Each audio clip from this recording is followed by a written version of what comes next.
Sir थोडा वेळ आहे तुमच्याकडे? मला तुमच्याशी थोडं बोलायचं होतं. अरे बोल ना. एक लेखक येऊन गेला, शोभाला डोक्यात ठेवून त्याने स्क्रिप्ट लिहिलंय. बरं बोल, बस. खरं तर मला त्या संदर्भात बोलायचं होतं, म्हणजे शोभाजींविषयी. Any problem? नाही सर, प्रत्येक जण शोभाजींनाच डोळ्यासमोर ठेवून प्रोजेक्ट प्लॅन करतो. रायटर्स पण त्यांनाच इमॅजिन करून रोल्स लिहित आहे. प्रोड्युसर सर अक्षरशः रोज फोन करताय. अरे मग ही तर गुड न्यूज आहे. We must celebrate this. Celebrations होत राहतील सर, पण माझ्या मनात एक वेगळाच प्रश्न आहे. हे सगळे प्रोड्युसर्स शोभाजींना मोतीराम शेठपेक्षाही जास्त पैसे द्यायला तयार आहेत. तुम्ही शोभाजींच्या फक्त डेट्स द्या, आम्ही ब्लँक चेक द्यायला तयार आहोत, असं काहींचं म्हणणं आहे. पण मी त्यांना निक्षून सांगितलं की शोभाजी फक्त MK एंटरप्राइजेस साठीच काम करते. कुणीही कितीही पैसे दिले तरीही. अरे मोहन, काय बोलतोस तू? सर तुम्हीच तर अशा स्ट्रिक्ट इन्स्ट्रक्शन्स दिल्या होत्या ना? नाही, मी बोललो होतो. अरे पण ती वेळ तशी होती. म्हणजे आता आपण, म्हणजे आता कोणीही नवीन प्रोड्युसर आला की तू त्याला म्हणजे पटकन नाही म्हणू नकोस. आधी त्याचं प्रोजेक्ट आहे, मग आपण विचार करून त्यांना हो म्हणू. नाही काय की नवीन प्रोड्युसर्सना आपण हो म्हटलं की आपण मोतीराम शेठची प्रतारणा करतो, अशातला काही भाग नाहीये.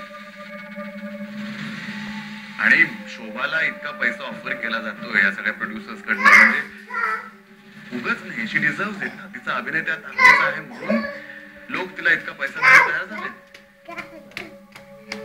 आणि या संधीचा आपण फायदा घ्यायला पाहिजे.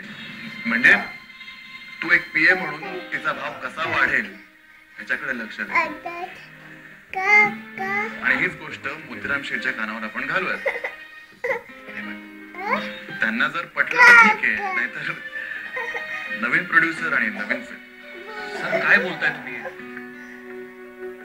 त्या माणसाने आपल्यावर विश्वास आपल्याकडे पैसा घातला आणि जास्त पैशांसाठी त्यालाच. मोहन, नाही नाही नाही, तू चुकतोयस. मी पैशासाठी नाही, तर स्वतःला ओळखून, स्वतःची किंमत ओळखून हा निर्णय घेतलेला आहे. राईट? आणि मोतीराम शेठचं बोलायचं झालं तर त्यांनी माझ्या फिल्म मध्ये जेवढा पैसा इन्व्हेस्ट केला तो त्यांना मिळालाय. त्यांचा फायदा झाला त्याचा. सर मला हे सगळं विचित्र वाटत, अजिबात पटत नाहीये मला. प्रत्येकाची एक वेळ असते आणि त्या वेळेचा आदर करायला. आज जे प्रोड्युसर्स तुझ्या मागे लागलेत ना, त्या लोकांनी माझा खूप अपमान केला होता. माझ्या टॅलेंटला कवडी मोलाची सुद्धा किंमत दिली होती त्यांनी. मी खूप निराश झालो होतो, पण मी जिद्द सोडली नाही. पुन्हा उभा राहिलो आणि आता त्यांना मला माझी खरी किंमत दाखवायची.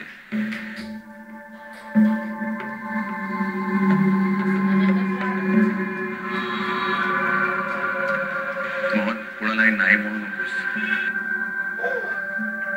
जितके प्रोड्युसर्स येत आहेत ना, त्या सगळ्यांना हो म्हण. Opportunity knocks only once and let's catch it. दररोज आपलं शूटिंग चालू राहिलं पाहिजे. एकही तारीख रिकामी असता कामा नये. आणि मग बघ शोभाचे भाव कसे आकाशाला भेटतात की नाही. पण त्यांना हे एवढं काम झेपेल?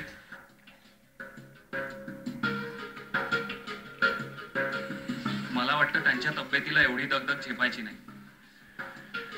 मोहन, त्याची काळजी तू करू नकोस. तुला जेवढं सांगितलं तेवढं कर. And I think I've made myself clear. ठीक आहे, येतो मी.